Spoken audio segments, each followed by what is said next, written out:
Welcome to another edition of Mike Graham's Political Punch-Up. Today, we've got a massive punch-up for you, and it's not necessarily what you think it's going to be about. It's about Boris Johnson, of course, and Partygate, but it's not about Boris Johnson and Partygate. It's about drinking in the office. And Tonia Buxton is here. She's going to be telling us why it's not a good idea to be drinking at work. Richard Tice is here. It might not surprise you to say that he's going to say, actually, he thinks it's a brilliant idea. I mean, it does explain why Boris Johnson's policies have been the way they have been. But Tonia, you drink at home. I do. You drink out when you're out Socially, with friends. I do. You work in the restaurant business as well, I where do. you would think there would be a lot of drinking going on. Tell us why you don't think people should drink at work. Because it alters your mind when you're drinking at work. And I don't agree with it. I think that actually, and working in the hospitality industry, I think you should go out into the hospitality industry and have a drink then. It should not be in the office. When you're at work, you shouldn't have anything clouding your judgment, and a drink will do that, or the thought of a drink. And what do you do then? You say, well, you're allowed one, not two, and then three. So it really is a case of have none, get on with your work, and then if you want to drink, go out of the office, because work will get slowed down. Decisions will be made that maybe shouldn't have been made because they're done under the influence. So categorically, there should be no drinking in the office. Okay. But you see that. But you've assumed that you drink with that you're drinking whilst you're working during the day. What I'm saying is no. At the end of the day, and I've seen this, and I think it's very successful. Is you can say, look, you can thank people before everyone goes home, and not everyone can go round the corner to the pub. You just have a little sort of thank you, and it's a nice time just to relax and chill. And as opposed to being sort of very, professional in your work and things, you can just get to know people a bit better. And it's really nice to do that with a drink, and it helps motivate people. And if you're just getting to know and understand people, their characteristics, But not in the and environment of the office. But if you're down in the canteen or in the boardroom or in the reception or whatever, you're physically in the office building. It's the end of the day, you're just getting to know people. You don't have, if an individual doesn't want to drink, of course they don't have to have a drink, but it just creates. Yeah, but then that, they might feel a bit left out, mightn't they? No, not at all. Say for example, I'm not going to play the part of the wokist here, but say for example, somebody doesn't drink and they go, "Oh, which is invited us to the boardroom for a drink? I don't drink. What shall I do?" We're all grown up enough to deal with that. But what it does, I think it just creates a nice sense of togetherness amongst the team. And you're just sort of, and it's a bit of a thank you. No, you've moved the goalpost. You've moved the goalpost.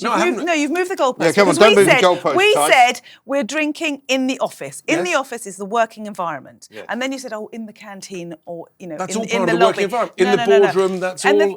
That's all in the So office building. but not everybody has a canteen, after all. I mean, a lot of small places, they just have one little tiny office. You've got a meeting room, you've got a meeting area, and you just chill out then. And I think it's just a really nice, relaxing thing to do to sort of get to know people a bit better and create that, stimulate that motivational. Is it a slippery slope though? It's a very because once you start going, we'll have one every Friday after 7 o'clock if everybody's still here. But in the case of the place we're talking about, which we all know, nobody's stopped working really because it's a 24/7 job. And I assume the same in the restaurant business. Absolutely. I mean, if you were to say get to the end of the night and everybody's gone home and it's the chef and his guys in the kitchen. Absolutely, have a drink. But that is the hospitality industry. That's slightly different for running the country. But that's your office. That is your office. My office is a over. boring office with desks and meeting tables. But your office is the hospitality area, so it seems all right to drink in your office, but not my office. Surely... Life's not fair, Richard. That's just the way it is. That is absolutely true. It is all right true. to drink in my office and not your office. It just is that way. I mean, but we can be, it's not the slippery slope because we can be disciplined about this. Also, you've been a boss, right? So do you give them the cheap stuff or do you get the Bollinger out? What do you give them? No. I always like the good stuff. And people like it. All right People like a generous boss. All right for him. They like a generous boss. And they know, if someone has a drink with me, they know it'll be good stuff. But a good, generous boss will take them round the corner and do it properly in the pub. And or also, in the a lot of them will say, we'd rather have a pay rise, actually, thanks, Richard. I mean, it's all very well having a glass of champagne with you on a Friday night. What people want is both. That is the truth. They want both. Yes. But I think there is a point at which depends on the job for me. Yeah. But I think also, once you start doing that, you do change the dynamic, don't you? Because you're right to say that, it changes people's relationships. I mean, most people meet their partner in an office environment, after all. And the more likely you are to get drunk, the more likely you are to maybe mingle with them in a way which could be damaging to the business, no? But you're assuming that you have to get drunk. Whereas actually, in my experience, what most people do, no, you have one or two, and then if you want to go round the pub or whatever, Yeah. to the wine bar or wherever, or to a club, that's fine. That's your. But just one or two, you just chill, you relax.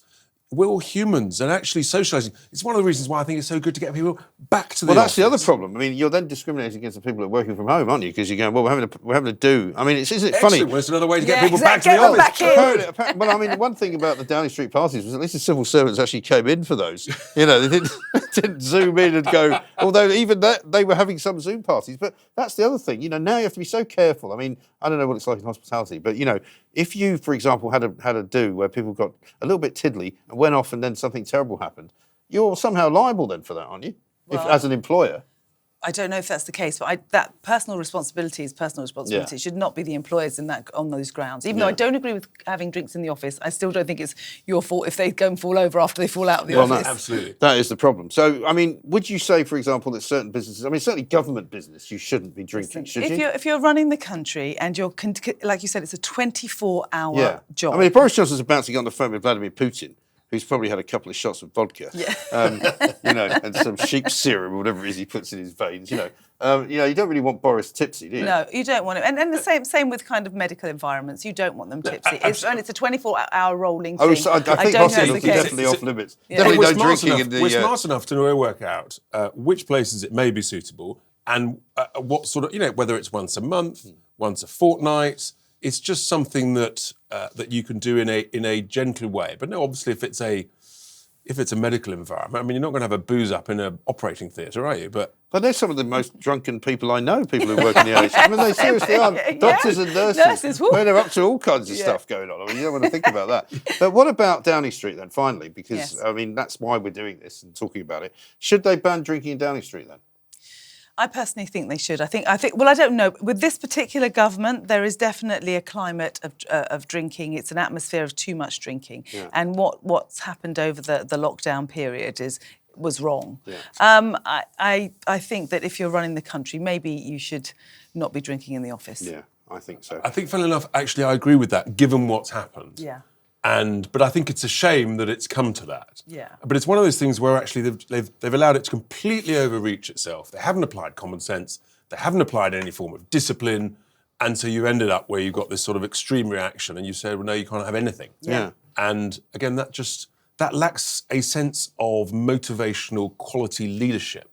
But then, of course, that's Boris Johnson. Well, that is. But, I mean, people also say that we as a nation are a nation of drinkers. I mean, funnily enough, I was in Borough High Street just the other night and I was talking to somebody about how when the terrorist attack happened in Borough Market, people were running away from the terrorists with their pints. I mean, they were literally carrying the drink. It's not surprising, given the price of a pint in London. You would, yeah. I'm just in the wheat sheaf. I'm not giving this up. But, you know, are we a nation of drinkers? I mean, what's it like in other countries? For So example? the British and the Anglo-Saxons are a nation of drinkers, and you do something that I just don't do. So the Mediterraneans, so I'm of Mediterranean origin, we always eat with our drinking. Yes. We never drink alone. And so we don't have that kind of falling over way of drinking. Yeah. So I do think the Brits are they do drink to fall over, and they do drink quite a lot. They do. I think that's true. Yes. So I'm going to have to now give my very considered verdict on this because obviously, as you know, as I always say, it is incredibly neutral, my verdict. I've given great thought. I don't know why everybody always laughs when I say that. I've given great thought to Because we know this. it's nonsense. No, that's absolutely untrue. I've given great thought to this, and I didn't know that I would like Tonia Buxton as a bit of a Puritan, but I actually do. Oh, you do? I quite like that. So I'm going to give you the one victory, and I'm going to give you 0 point 0 for point, Mr. nil point. Richard Tice, even though he's a very generous boss, and he will give you a very nice glass of something like Paul Roger if you work for him every Churchill's Friday night. champagne, it's my Churchill favourite. champagne, there you go. So the big punch up this week. You shouldn't be drinking in the office. If you are, just stop it. And if you're in the government, don't get drunk before you make policy. This is Mike Graham's Political Punch Up. We'll see you next time.